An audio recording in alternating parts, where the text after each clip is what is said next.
So, Marianne, what advice would you give to a young woman who works in a male-dominated environment and wants to succeed in her career? I think it's not a question of being young or not so young. It's about how, as a woman, can you overall be successful in a male-dominated environment. And for me, it would be good. It will actually boil down to one thing or two. The first one would be, don't look at yourself as a woman. Just look at yourself as a person that has qualities, strengths, that has abilities that are different from everybody else, and always play on those abilities. Be very clear about who you are and be very clear about what you can bring as a person to the business equation.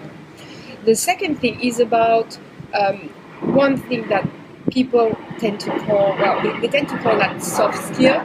We have a plane coming up. 10 soft skill, and I wrote a book on the topic of leadership that has been published by the Financial Times, and when I got into the discussion with the publisher, one theme that kept coming back was soft skills, soft skills. Leadership is a soft skill. First, you have to be an expert in this and that. And it was bugging me because leadership is absolutely not a soft skill.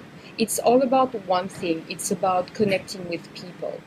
And this is the number one priority, especially today in the business world. It's all about connecting with people. So don't see yourself as a woman and spend time connecting with people to get business results done and connecting at the personal level.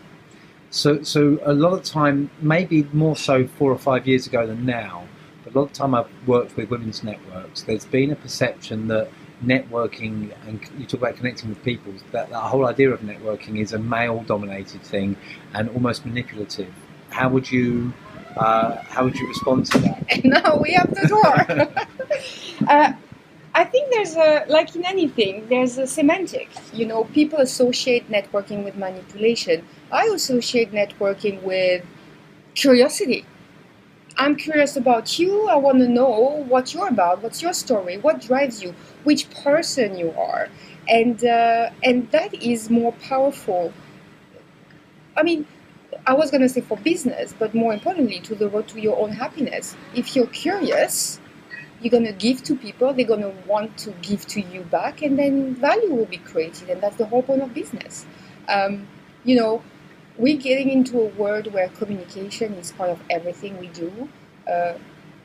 Leadership moved from being one on the top and the other on the bottom, and from a one-to-one perspective.